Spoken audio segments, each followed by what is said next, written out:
देवरानी ने बनाया पहली रसोई में 2 मिनट वाला खाना। सुबह के 8 बज चुके थे। पूरा परिवार टेबल पर नाश्ते का इंतजार करते हुए रसोई की तरफ देख रहा था, लेकिन काफी देर होने के बाद भी जब वहां से कोई नहीं आता तो कलावती जोर से कहती है, बहू, अरे आज खाना मिल जाएगा या अगले जन्म तक इंतजार करना पड़ेगा? ये लीजिए खाना। इतनी भी क्या भूख लगी है आप लोगों को? अभी कुछ देर पहले ही तो चाय पी है सबने।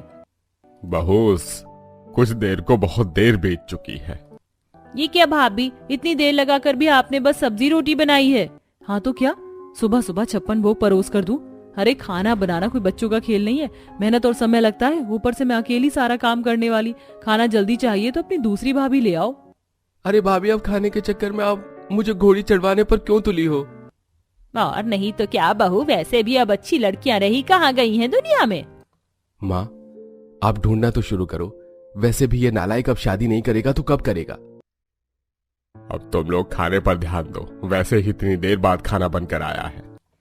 सभी मिलकर खाना खाते हैं। अब बीतते समय के साथ कलावती अपने छोटे बेटे सुमित के लिए रूबी नाम की लड़की को चुनकर धूमधाम से शादी करवाती है। शादी के अगले दिन ही जहां रूबी अपनी पहली रसोई की रस्म के लिए तैयार होकर बाहर आती है तो देखती है कि पूरा परिवार हॉल में इकट्ठा होता है।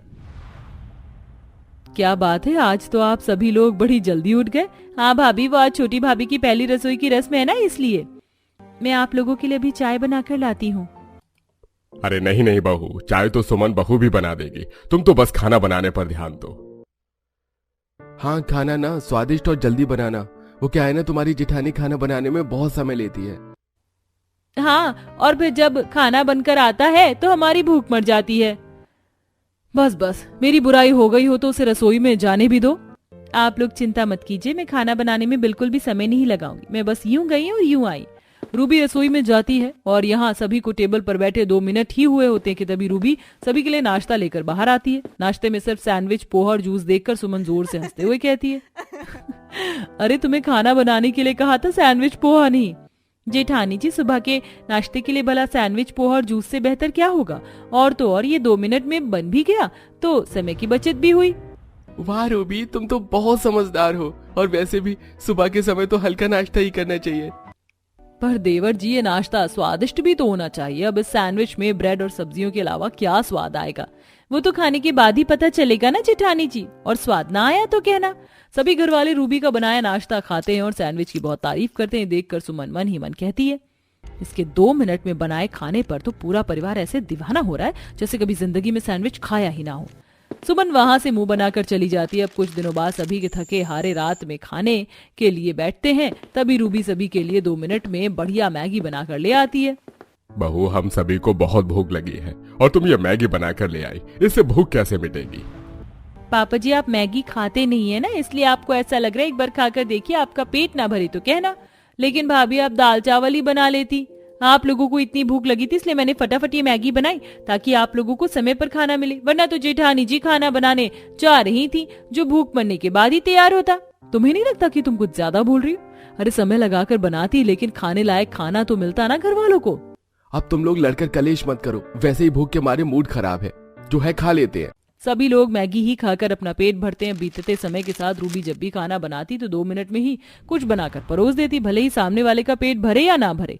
लगातार उसकी यह हरकत देखकर एक दिन कलावती उसे टोकते हुए कहती है, बहू एक बात बता, तेरे पैर रसोई में ज्यादा देर टिक नहीं पाते हैं क्या, जो 2 मिनट में कुछ भी बनाकर परोस देती है?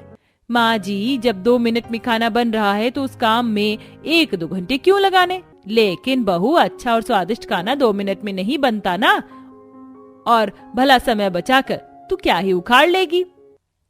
माँ जी, खाना तो खाना ही है, 2 मिनट में बनाओ या 2 घंटे में। और वैसे भी आपको तो खुश होना चाहिए कि आपको जल्दी खाना बनाने वाली बहू मिली है। इतना कहकर रूबी अपने कमरे में चली जाती है तो वहीं कलावती अपना सिर पकड़ लेती है। एक रोज श्रुति रूबी से बहुत जिद करते हुए कहती है, भाभी आपके हाथ का 2 मिनट वाला खाना तो बहुत खा लिया, अब आप मुझे मेरी पसंद का डोसा खिला दो। डोसा? हाँ, मेरा बहुत मन है और मुझे आपके हाथों से बना डोसा ही खाना है। रूबी किसी न किसी बहाने से श्रुति को मना करने के चक्कर में रहती, लेकिन श्रुति के बहुत जिद करने पर उसे हाँ करना ही पड़ता। उनकी बातें सुन रही सुमन मन ही मन कहती है, अब देखती हूँ कि ये डोसा बनाने में इसे कैसे देर नहीं लगती। बड़ी आई 2 मिनट में खाना बनाने वाली। रूबी रसोई में जाती है तो पीछे पीछे सुमन भी जाकर दरवाजे पर खड़ी हो जाती है। रूबी परेशान होकर कहती है, हे भगवान, अब ये डोसा कैसे बनता है? अब मैं इन घर वालों को क्या बताऊं कि मुझे खाना बनाना नहीं आता, इसलिए 2 मिनट में जो बनता वो परोस देती थी। लेकिन आज इस डोसे का क्या करूं, ये तो 2 मिनट में बनता भी नहीं और मुझे बनाना आता भी नहीं। दरवाजे पर खड़ी सुमन उसकी सारी बातें सुन लेती है और अचानक ही अंदर आकर हंसने लगती है। अच्छा, तो मतलब तुम्हें खाना ही बनाना नहीं आता? वाह जेठानी जी, आप यहाँ देखिए, घर वालों को कुछ मत बताइएगा वरना वो लोग मेरे बारे में क्या सोचेंगे। यही सोचेंगे कि घर की छोटी बहू कितनी नालायक है, खाना बनाना भी नहीं जानती। नहीं नहीं जेठानी जी, देखिए अब आप सब कुछ जान ही गई हैं, तो मुझे खाना बनाना सिखा दीजिए, बदले में आप जो कहेंगी मैं करूंगी। ठीक है, लेकिन अपनी बात से मुकरना मत। अब सुमन रूबी की खाना ना बनना जानने की कमजोरी का फायदा उठाकर उससे खाना बनाना सिखाने के बदले में घर का सारा काम उसी से करवाया करती है और उसे आराम करने का बिल्कुल भी समय नहीं देती। एक रोज कलावती सुमन से घर का राशन लाने को कहती है, तभी रूबी झट से बोलती है, माँ जी मेरे होते हुए जेठानी जी भला क्यों राशन लाएंगी, मैं जाती हूँ ना। लेकिन बहू तू अभी तो कपड़े धोकर आई है, तो क्या हुआ माँ जी, काम करते रहने से शरीर में फुर्ती बनी रहती है। माँ जी अब ये करना चाहती है तो क्या दिक्कत है, करने दीजिए। दोनों देवरानी जेठानी का बर्ताव देखकर कलावती को कुछ ठीक नहीं लगता। साथ ही वो इस बात पर भी गौर करती कि रूबी का ज्यादातर समय अब रसोई में ही बीतता था। एक रोज वो दोनों बहुओं को बुलाकर एक पर्ची पकड़ा देती है। माँ जी इतना सारा खाना ये बाहर से ऑर्डर करना है क्या? बिल्कुल नहीं, ये सारा खाना तुम दोनों को बनाना है। मेरी कुछ सहेलियां रात के खाने पर घर आ रही हैं, इसीलिए अभी से दोनों रसोई में जाकर ये सारा खाना तैयार कर लो। दोनों बिना कुछ कहे रसोई में चली जाती। तभी सुमन रूबी को पर्ची पकड़ाकर एक कोने में बैठ जाती है। जेठानी जी आप बैठ क्यों गई, हमें बहुत काम करना है। हमें नहीं रूबी, तुम्हें, वो भी अकेले, क्योंकि मुझसे ये सब नहीं होगा। लेकिन मैं इतना सब अकेले कैसे बनाऊंगी? बनाना पड़ेगा, मैंने तुम्हें सिखाया तो है, और वैसे भी नहीं बनाओगी तो तुम जानती हो मैं माँ जी को सब सच बता दूंगी। अब रूबी मजबूरी के चलते चलते अकेले ही खाने की तैयारी में लग जाती है। 2 घंटे बीत जाने के बाद भी जब दोनों बहुएं रसोई से बाहर नहीं आती तो कलावती रसोई में जाती है, जहां वो दोनों की बातें सुन लेती है। जल्दी हाथ चलाओ, अभी तो 4 ही चीजें बनाई है तुमने, अब तो तुम खाना बनाना सीख गई हो, फिर भी धीरे धीरे हाथ चला रही हो। ये क्या हो रहा है? और छोटी बहू तो अकेले काम क्यों कर रही है? आखिर ये सब चल क्या रहा है? कलावती का चिल्लाना सुनकर रूबी उसे सब सच बता देती है। तभी कलावती सुमन को घूरते हुए कहती है, अच्छा तो तू अपनी देवरानी की कमजोरी का फायदा उठाकर उससे सारे काम करवा रही है? बहू तो इतनी स्वार्थी कैसे हो सकती है? माँ जी मुझे माफ कर दीजिए, मैंने आपसे ये बात छिपाई कि मुझे खाना बनाने नहीं आता। तूने डर से बात छिपाई, लेकिन सुमन बहू जब तुझे ये बात पता चली तो तुझे मुझे बताना चाहिए था, लेकिन तू तो इससे नौकरानी की तरह काम लेने लगी। माँ जी मुझे माफ कर दीजिए, इसके 2 मिनट के खाने के चलते सभी घर में इसके गुण गा रहे थे, इसीलिए तूने इससे ऐसे बदला लिया। अरे माफी मांगनी है तो इससे मांग। रूबी मुझे माफ कर दो, मैंने तुम्हारे साथ बहुत गलत बर्ताव किया, लेकिन मैं अब वादा करती हूँ कि आगे से ऐसा कभी नहीं होगा। रूबी अपनी जेठानी को माफ कर देती है, जिसके बाद दोनों मिलकर बढ़िया और स्वादिष्ट पकवान बनाती हैं और उस दिन के बाद से दोनों देवरानी जेठानी मिलकर रहा करती हैं और बिल्कुल भी झगड़ा नहीं करती। अरे वाह, माँ आज खाने में क्या खुशबू आ रही है। ओए होए होए होए होए, इसे कहते हैं लाजवाब। माँ के हाथों की मटर पनीर बिना खाए पता चल जाता है कितनी स्वादिष्ट होगी। और वैसे भी माँ के हाथों में तो जादू होता है। बस कर, अपनी माँ को कितना मक्खन लगाएगा, और मैं तुझे कब तक यूं ही मटर पनीर के चटकारे दिलाती रहूंगी। अब मेरी बूढ़ी आंखों से दिखाई नहीं देता है, मेरे लिए एक बहू ले आ जो अब मुझे भी मटर पनीर बनाकर खिलाए, समझा तू? अरे माँ क्यों शादी वादी के चक्कर में फंसा रही हो मुझे? मैंने देखा है कैसे पापा आपसे डरे डरे रहते हैं। अरे ओ उल्लू के पट्टे, तेरी माँ से प्यार करता हूँ, डर वर कुछ नहीं है मुझे। सही बोल रही है तेरी माँ, जल्दी से शादी कर ले, क्योंकि जब तेरी मटर पनीर बनाने की जी हुजूरी छोड़ देगी मेरी सुरेखा, तो मैं उसके साथ ज्यादा वक्त बिता पाऊंगा। दोनों के दोनों बाप बेटे मस्करी करने में सबसे आगे हैं। ये लो मटर पनीर के साथ चावल पूरी का भी मजा लो। हाँ माँ, वैसे सोच रहा हूँ कर लेता हूँ शादी, फिर अपनी पत्नी के हाथ का मटर पनीर खाऊंगा। हाँ बिल्कुल, तू उसको भी ऐसे ही परेशान करना, बार बार मटर पनीर खाकर। ऐसे ही घर वाले हंसी मजाक करके मटर पनीर का आनंद लेते हैं। वहीं दूसरी तरफ नम्रता अपनी माँ के बनाए मटर पनीर की महक से नाक बंद कर लेती है। ओहो माँ, आपको कितनी बार बोला है ये मटर पनीर मत बनाया करो, मुझे नहीं पसंद। आज मैं खाना नहीं खाऊंगी, मैं बाहर से ही कुछ खा लूंगी। हे भगवान, तेरे तो मटर पनीर शाही पनीर देखते ही दिमाग खराब हो जाता है। अरे तेरी वजह से अब मैं और तेरे पापा अपनी पसंद का खाना भी नहीं बनाए क्या?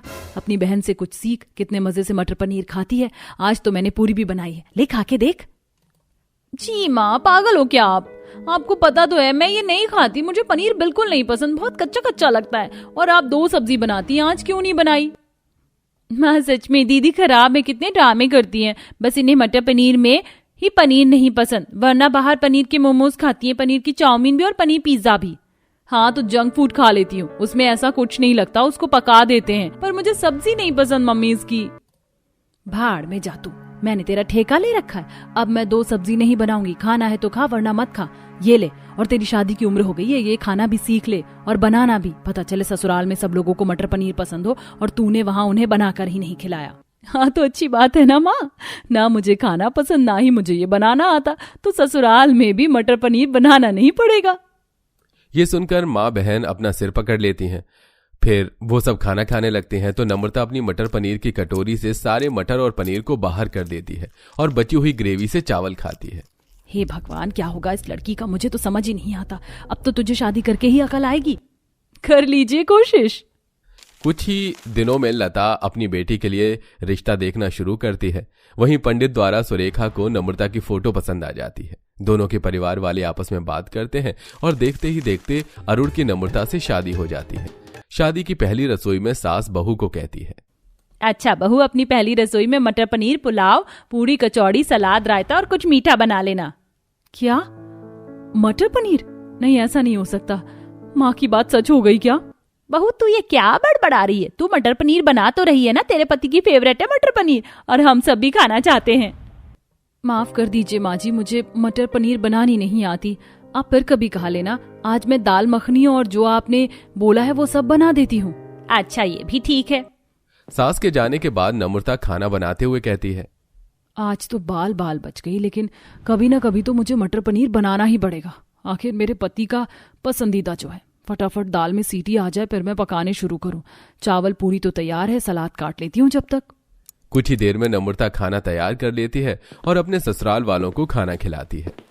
अरे वाह बहू, खाना तो बहुत अच्छा बनाया है, लेकिन मुझे तो लगा था सुरेखा तुम अपनी बहू से आज मटर पनीर बनवाओगी और हम वही खाएंगे। अरे हाँ नम्रता, तुमने मेरे लिए मटर पनीर नहीं बनाई? अरे बहू अगली बार बना देगी, फिलहाल आज यही खा लो। उसने आज अपनी पसंद से बनाया है, तुम्हारी पसंद फिर कभी सही। ये भी ठीक है। ये लो बहू, तुम्हारा शगुन। शुक्रिया पापा जी। अगले दिन सास उसके पास खाना बताने आती है। बहू पहले ही आलू बैंगन की सब्जी बना देती है। अरे बहू आज तो मटर पनीर बना ले। अरे माँ जी, आपने बताने में देरी कर दी। मैंने तो पहले ही आलू बैंगन की सब्जी बना के रख दी है। कोई बात नहीं, मैं फिर कभी बना दूंगी। ठीक है बहू। ऐसी नम्रता सास के बार बार मटर पनीर बोलने से पहले ही नम्रता कुछ न कुछ अपनी सहूलियत के हिसाब से खाना बना दिया करती थी, जिससे सास परेशान हो जाती है। अब तो घर वाले भी बहू के हाथ का मटर पनीर खाने को तरस गए थे। तो एक दिन ससुर नम्रता से कहता है, बहू आज कुछ भी मत बना देना, बहुत दिन हो गए तुमने अपने हाथ का मटर पनीर बनाकर नहीं खिलाया। हाँ बहू, आज मटर पनीर बना लो। नम्रता, मुझे बहुत समय हो गया है मटर पनीर खाए हुए। पहले तो मैं माँ के हाथ का ही मटर पनीर खाता था। आज तुम बना ही दो और गरम गरम पूरी जरूर बनाना। बाप रे बाप, आज तो मैं फंस गई। आज मुझे बनाना ही पड़ेगा। लेकिन माँ जी, मुझे तो आता नहीं है। क्या तुम्हें मटर पनीर बनाना नहीं आता? चलो आज माँ की रेसिपी सीख लेना। आजा बहू, मैं तुझे मटर पनीर बनाना सिखा देती हूँ। फिर सुरेखा अपनी बहू को रसोई में मटर पनीर बनाना सिखाती है। मटर पनीर की महक से और कच्चा पनीर सामने डालने से नम्रता का जी झीक जाता है और वो नाक बंद कर लेती है। क्या हुआ बहू, तूने अपनी नाक क्यों बंद कर ली? वो माँ जी, मुझे मटर पनीर के मसाले से छींक आने लगती, इसलिए मैं खाती भी नहीं हूँ और बनाती भी नहीं हूँ। अच्छा ऐसा क्या? फिर भी अपने पति के लिए तू बनाना सीख ले। ऐसे ग्रेवी बनाने के बाद और मटर तो पहले ही उबाल लिए जाते हैं, उसको कुछ देर पकाना है और फिर ऊपर से गार्निशिंग करनी है। जी माँ जी। 10 मिनट में मटर पनीर पक जाता है। सास मटर पनीर बहू को चम्मच से थोड़ा टेस्ट करवाने वाली होती है कि छींक देती है, जिससे सास की साड़ी खराब हो जाती है। अरे बहू, ये क्या कर दिया? सॉरी माँ जी, मैंने आपको कहा था ना। अच्छा आप जाइए, मैं खाना लेकर आती हूँ अब। ठीक है। उफ, मेरी साड़ी खराब हो गई, मैं पहले साफ करती हूँ। सुरेखा साड़ी साफ करके डाइनिंग टेबल पर चली जाती है और नम्रता सबको खाना परोस देती है। काफी दिनों बाद सब लोग मटर पनीर का मजा लेते हैं। दिन गुजरते हैं, घर पर मेहमान आते हैं। बहू, अब तो तुम्हें मटर पनीर बनाना आ गया है ना? जाओ मटर पनीर बना लो और सबको अपने हाथ का मटर पनीर खिलाओ। हे भगवान, आज तो मैं गई। कैसे बनाऊंगी मटर पनीर, मेरे बस की नहीं है। पनीर काटकर उसमें डालना, फटे हुए दूध से पनीर बनता है और बाहर का न जाने कैसा होता होगा। मुझे तो घिन सी आती है। कोई नहीं, अरुण की मदद ले लूंगी आज। नम्रता अरुण को रसोई में ले जाती है और उसे मटर पनीर बनवाना शुरू करती है और खुद कोने में नाक बंद करके खड़ी हो जाती है। हद है यार, अरे तुम्हारे पूरे ससुराल में यहाँ तक कि पति को मटर पनीर खाना बहुत पसंद है और तुम बिल्कुल नापसंद करती हो। अच्छा मैंने बना दिया है, जा रहा हूं, कहीं मां न देख ले। फिर अरुण चला जाता है और नम्रता सब मेहमान को खाना परोस देती है। ऐसे ही वक्त गुजरता है। घर में कभी भी सास बहू को मटर पनीर बनाने को कह देती है तो बहू अब मना कर देती है, जिससे सास को उसका मनपसंद खाना नहीं मिलता और वो धीरे धीरे बीमार पड़ने लगती है। खिचड़ी दलिया वो सब भी नहीं खाती है। तभी डॉक्टर के आने पर, अरे अचानक से माताजी की तबीयत इतनी खराब कैसे हो गई? उन्हें तो कोई बीमारी भी नहीं थी, फिर बीपी इतना लो कैसे? अरे डॉक्टर साहब, मेरा मटर पनीर खाने का बहुत मन है, ये लोग खाने ही नहीं देते। माँ ऐसी हालत में आपको वो नहीं खाना चाहिए। अरे आप इन्हें मना मत कीजिए। कभी कभी इंसान को अपनी मनपसंद चीज नहीं मिलती तो भी तबीयत इतनी खराब हो जाती है और हो सकता है कि वो खाकर ठीक हो जाए। कोशिश करने में क्या है? डॉक्टर क्या बताऊं, मेरी बीवी ये बना ही नहीं सकती और मुझे वक्त नहीं मिल रहा, वरना मैं माँ के लिए जरूर मटर पनीर बनाता। हे भगवान, कहीं ऐसा तो नहीं है मेरी वजह से माँ जी की यह हालत खराब हो गई। 2 हफ्तों से उन्होंने रोज मुझे मटर पनीर बनाने को कहा, लेकिन मैं हमेशा मना करती रही। मुझे अपनी गलती को सुधारना ही होगा। नम्रता अपने हाथ से खुद घर में दूध पनीर बनाती है, फिर बाहर से मटर पनीर का सारा सामान ले आती है, जिसे घर में सास के लिए मटर पनीर बनाकर सास के सामने चली जाती है। माँ जी देखो तो, मैंने आपके लिए क्या बनाया है। मटर पनीर खाएंगी ना आप? क्या सच में आज तूने मटर पनीर बनाई है बहू? फिर तो मैं जरूर खाऊंगी। बीमार सुरेखा बहू के हाथ से मटर पनीर खाती है, जिससे वो बहुत खुश होती है और 2-4 दिन छोड़कर नम्रता अपनी सास के लिए मटर पनीर बनाती रहती है, जिससे उसकी तबीयत ठीक हो जाती है। घर वाले भी खुश होते हैं। अरे वाह माँ जी, आप तो बहुत जल्दी ठीक हो गई। तो बताइए आज खाने में क्या खाएंगी? हमेशा की तरह वही खाऊंगी बहू, मटर पनीर बना लो। ये सुन घर के सभी लोग हंसने लगते हैं और नम्रता की भी मटर पनीर से दूर भगाने की कोशिश खत्म हो जाती है और वो भी सबके साथ मटर पनीर खाने लगती है।